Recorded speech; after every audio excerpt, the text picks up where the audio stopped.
Off the ball. This is News Talk. Now, you're very welcome back. We're joined by Paul McGinley. Good evening. Hi, Joe. How are you? Good. How are you? Tired, I would suspect. I'm very tired. Yeah, we had long nights, 4 o'clock every morning. But anyway, we're on the road to recovery. Yeah, I'd say it's like jet lag. So Collin Morikawa, 23 years of age. He's played in just 29 events. He's managed to win 3 of them, 2 PGA Tour events, a major no less. 65 on the Saturday, 64 on a Sunday. That is 129, the lowest weekend score in a major ever. And we are not talking about a flash-in-the-pan player here, it would seem. No, absolutely not. Well, he certainly hit the ground running in his career since he's turned pro, only his second year. Yeah, he looks to be the full deal, Joe. The weakest part of his game over the last year since he's turned professional has been his putting. Not that it was way off the scale bad, but, last week he was number 1 in putting for the week. And when you combine that with all the good play from tee to green, you have a winner. And, some clutch shots down the stretch, which got the job done and separated away from a field that was very tight. 7 players led at one stage in the back 9. Yeah, it was exceptionally tight. So for lots of people, I suspect, who had the good sense to go to bed and get up for work today, they haven't seen it yet. And, as you said, even to the end, this thing was really, really tight. Morikawa has finished 2 shots clear of, Dustin Johnson, Casey on 11 under, bunch of guys on 10 under, including Jason Day, who's back in great form. DeChambeau was coming for him. Finau was there. Scheffler held steady. He, on 14, slice of luck chipped in, but then, especially on 16, Paul, when he was 1 shot clear, it would have been very understandable if a 23-year-old 1 shot clear decided not to go for that drivable par 4. Man, he did the opposite. Yeah, well, it wasn't that difficult, to be honest, Joe. Okay. I think everybody in the field would have gone for that. It's not like there was a water hazard there or something that they were trying to avoid or had to carry. It was a little fade around the trees. He hit it beautifully, and he got a good bounce, but you need good breaks to win tournaments. His ball came off the camber on the side of the green and rolled down towards the flag. Moments earlier, we'd seen DeChambeau hit exactly the same shot with a 3-wood that caught the same camber and rolled to the right, and he made a birdie, but wasn't happened to be an eagle. It was a fabulous shot at just the right time. They moved the tee box up by 40 yards yesterday to entice players to go for it. There were 7 eagles on that hole yesterday. It was the easiest hole on the golf course, but still, it had to be done in the heat of competition, and you got to give him a lot of credit for that. A slight technical point and tangent. Why were a bunch of guys trying to draw that shot at 16 as opposed to hit the fade? It didn't seem to make sense from an eyeline point of view on TV anyway. Yeah, no sense to me whatsoever, Joe, because the pin was on the right-hand side. The wind was off the left, and the camber on the fairway was left to right. And if you wanted to miss it, you wanted to make sure you missed it on the left, not on the right. So I have no idea why they were doing that, Joe. But again, you know what? A lot of these modern players, they've got a very sterile ball flight now. They don't work the ball left to right, right to left at will. They play one-dimensional, and it's just pretty much a bash straight in the air. And they don't kind of finesse the ball around the golf course. And those players who do that got caught yesterday because that required a left to right shape of shot. And that's why all credit to Morikawa, who's a ball striker very much. Look at his ball striking. His statistics are just phenomenal ball striking. And, he used TaylorMade's equipment. And I was speaking to one of the guys today, the guys who fit him in America, and getting some download on what he does. And they just said it's just absolutely phenomenal how he hits the golf ball and how consistent he is hitting the golf ball. Not one of the power hitters, but at the same time, he hits it a decent distance. But really, his ball control with the irons, particularly the longer irons, is pretty sensational. Yeah, he's been averaging 296 on the PGA Tour, which is kind of like, not embarrassing. You're getting around. He hit 14 of 16 fairways, and even you've obviously been watching the golf closely post lockdown. When he won at Muirfield against Justin Thomas a couple of weeks back, he was ballsy on, I think, the 14th there. There was water down the right. He took the driver out. Yeah. He went for that. But under pressure on both occasions, this tournament and a couple of weeks ago, that swing doesn't seem to come unstuck under pressure. He's metronomic. Yeah, look, let's not paint too much of a picture of him in that regard. Yes, that was brilliant, and what he did in Muirfield Village was brilliant. But go back to the Charles Schwab 2 weeks earlier, and and he played a playoff hole, and he hit a 6-iron off the tee and hit it 30 yards right into the trees and ended up making bogey and losing that playoff hole. Yeah. nobody's infallible from pressure, and the main thing is to learn from it. He obviously did that from the Charles Schwab as Daniel Berger went on to win that. This guy was on a good run. We look at a lot of the reasons why guys win tournaments, Joe, and form is certainly one of them. He was coming in here on the back of form, having a good run. The world was looking down very favorably on him. Things were happening for him. He had a win in a tournament. He's having a great run. He's full of excitement coming out on tour. He was playing in California. He's a California boy. Played a lot of golf on this golf course growing up, amateur, knew the golf course very well. Yeah. And things are lined up for him. So, as great as his performance was, let's not move him into the Tiger Woods category yet. He's got time to evolve into that. Okay, point taken. And maybe a case in point. One of the most arresting images, total other end of the spectrum from the whole week, was Thursday. And the shots from afar of Jordan Spieth sat on the driving range. I think it must have been Cameron McCormick, his coach, he was chatting to. Is this guy coming back? Well, I mean, who knows? He certainly seems to have the desire to come back, Joe. All I can say from my experience of being on tour, I've yet to see a player lose his status, lose his game, lose everything he had from underwork. Everybody that I've seen does it from overwork. Paralysis by analysis, as Gary Player says. You become so obsessed. You become so scientific. You treat the game as a science. You lose your natural flair. You lose your ability to play the game and to compete the way you should. And you overthink it. And that's what Jordan is at the moment. He's not the first player to have done that. I've done that myself many times. I don't think there's a player who hasn't done it. And the team around him now is really important, that they draw him away from that precipice of going over that and down that road, because that's not where the answer is. He's never been a technically perfect guy. He's never been a guy who hit the ball a million miles. Don't try to be either of those two things. Be what Jordan Spieth is. Be as good as you were, not just in terms of your iron play and your wedge play, but you were a fabulous putter. You rarely got in your own way. And that's your DNA, and just get better at your DNA. And yes, you're never going to hit the ball like some of the best players, but that's okay. You've won plenty majors not doing that. DeChambeau says he feels validated after this first major with his new game. Do you go along with that? Yeah, absolutely. This guy's the real deal, Joe. This guy is a real deal. There's more to come from him. He's got a heart of a lion as well to go with it. Full of intensity, full of desire. A little bit unlucky yesterday, could well have won that tournament. I think ultimately, if he looks back, he didn't lose it yesterday. He lost it over the first 3 days, a little bit too far away going into the Sunday with the quality of players that were ahead of him. A little too many mistakes. But you know what? You learn from those. This guy is a real deal. Him and Wolf in particularly were the two guys, and Casey. Those guys really stood out for me yesterday. Yes, of course, a lot of guys played really well and kind of nearly won or could have won. But those guys, I thought, wow, there's more to come from those guys in particular. The surprise yesterday was Koepka. I mean, in a way, the tournament caught fire when you realised he was off his game in those opening few holes. What was going on there? I know he's kind of double-crossing himself a little bit, but you expect him to fix anything at times. You would like to think so, Joe. There's a guy coming in with no form for a number of months, and then all of a sudden found form the week before. They found something technically in his game that fixed it. But, speaking and knowing Claude Harmon quite well, who's his coach, he's, over the last few years, they've always talked about he is scared of hitting the ball left. He is a predominantly left to right player. He's a power hitter. But when he starts hitting it left, he gets really unnerved because he goes for his fade and he hits what we call a double cross and he hits a draw. And now he's completely off the planet with his shots. And now he doesn't know if he's going to overcut it or if he's going to pull it, and his confidence goes down. That's what they tried to fix, and that's what they did fix the week before in Memphis. But obviously that snuck back in under the pressure of Sunday yesterday. He played really poorly yesterday from the first shot where he hit that double cross and hit it way left. He was not at the races.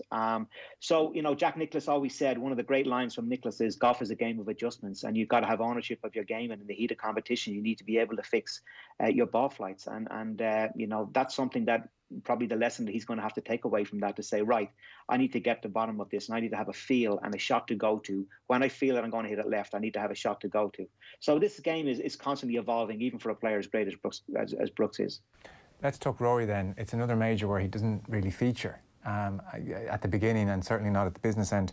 Just an interesting clip from him speaking afterwards. He was obviously asked about his now 6-year inability to get things done at the majors. Here's what he said. I don't know. Maybe I'm just not as good as I used to be. I don't know. I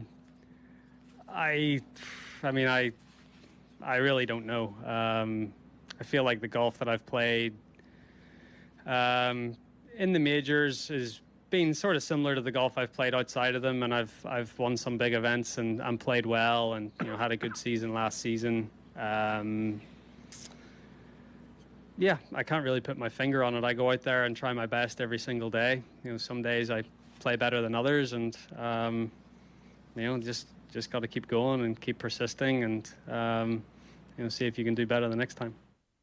He's never a dull interview, that's for sure. What a fascinating thing that we now know has crossed his brain, even if it's just a brief, offhand, semi-jokey moment. Maybe I'm not as good as I used to be. That that brainwave is even in there, and certainly that he's even thrown it out there to the media, to himself. You go back 6 months, and I mean, he looked nailed on for the Masters. What did you see over this week?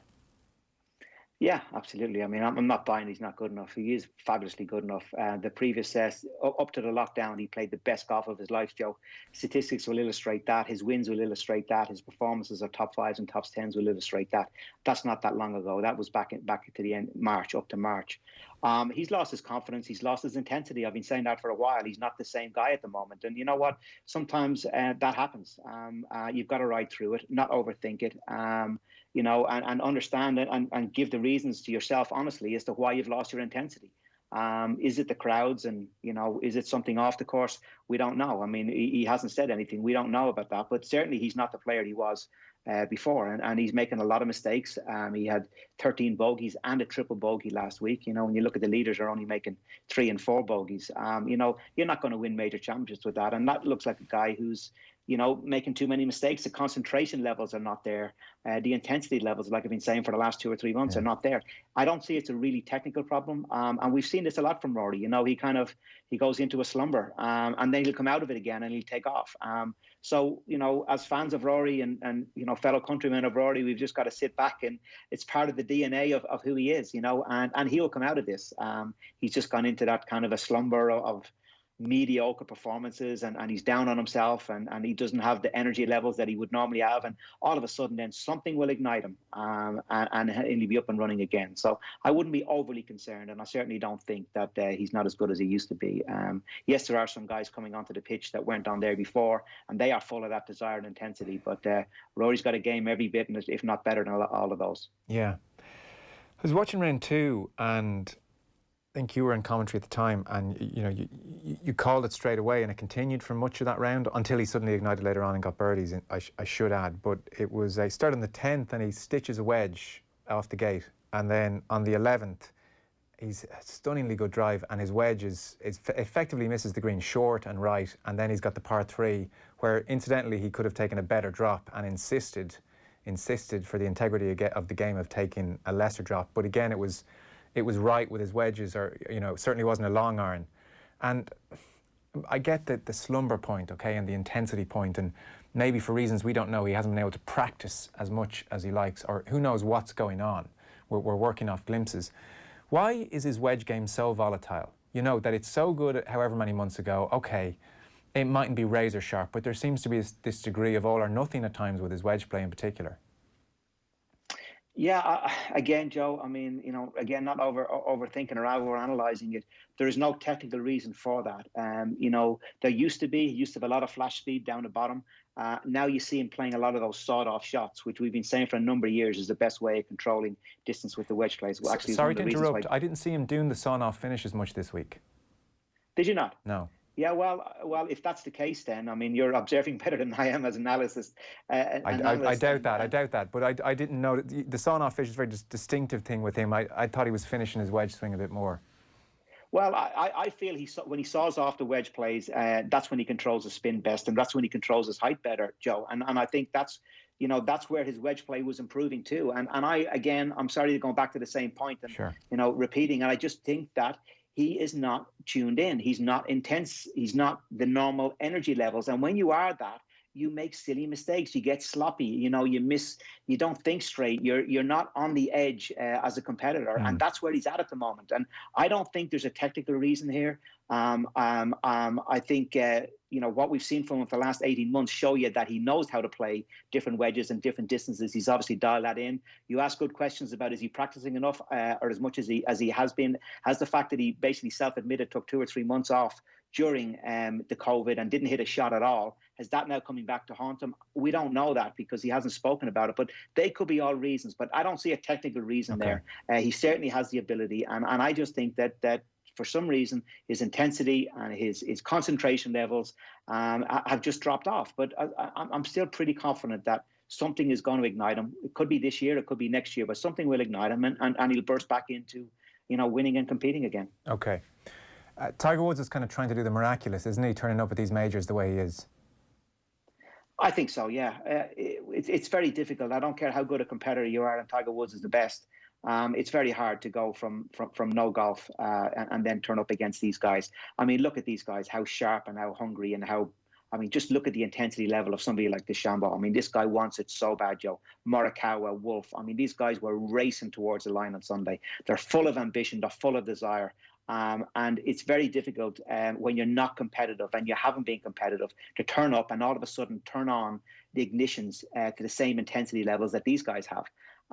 He knows that. I mean, that's the most down I've ever heard Tiger Woods in all his press conferences post this week. I listened to them all, and he made the point that Rory was, and maybe I'm not as good as I was, and it's different now, and the golf courses all of a sudden become I feel that they're very long to me, and the guys are hitting the ball further to me, So these are all things that the growing pains of age. I've been through those myself, and not only you getting shorter, but the other guys are getting longer. And you see also they're hungry. They smell blood, and they are hungry for success.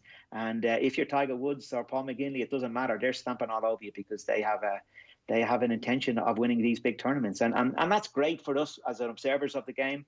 But it's a tough place for Tiger Woods to be. In fact, it's a tough place for anybody when they get into their 40s in the professional sport of golf. Yeah, it must be miserable. He knows he's not giving himself the best chance, but he can't do much about it. He was asked by Amanda Balionis afterwards, when will we see you again? And he said soon. And she asked him specifically, when will we see you again? And he said, I told you, soon.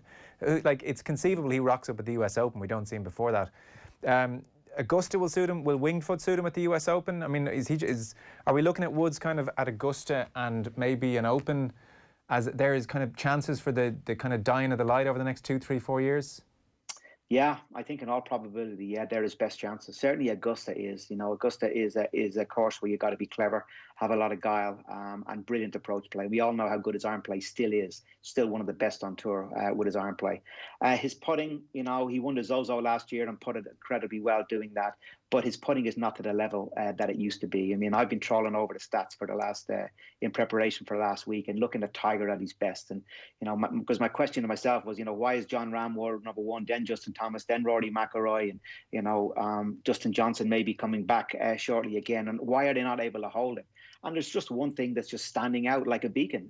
As much as they play tee to green brilliantly, all of those players, they do not put year in, year out as good as Tiger used to put. He was consistently in the top 5 ranked for the year in the putting statistics. Right. These guys are not. As great a players as they are, they have their hot weeks and they have their hot spells. And we've seen Rory in a hot spell there for about 9 months, which has ended now. But he was really good with the putter for that 9 months. But now he's drifted back to being a very mediocre putter again.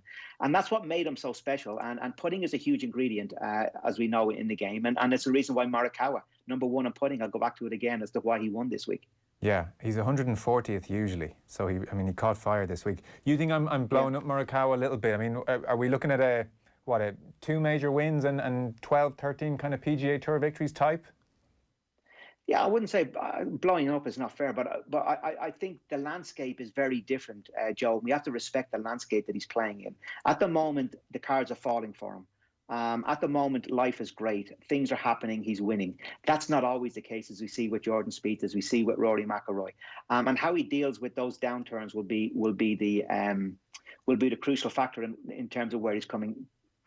How far he's going to go in the game.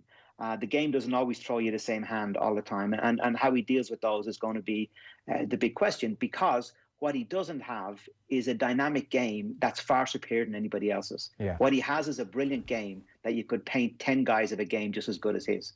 So, Rory McIlroy had a brilliant game that was an extra gear better than everybody else. And that's why he dominated when he was winning those major championships. And that's why they came in quick succession, because he had an extra gear others didn't. The landscape is different now. Morikawa is in a different landscape. The cards fell for him yesterday, but they didn't fall for Paul Casey. They didn't fall for Wolf, and they didn't fall for DeChambeau. And all three of those players actually played better than him. If you look at the statistics, whether that be fairways hit, distance, whether that be greens in regulation, they played just as good, if not better than him. And that's the nature of the game. So that's why I would question that. Yes, he's a great player. Yes, great credit. Big star now, top 10 in the world.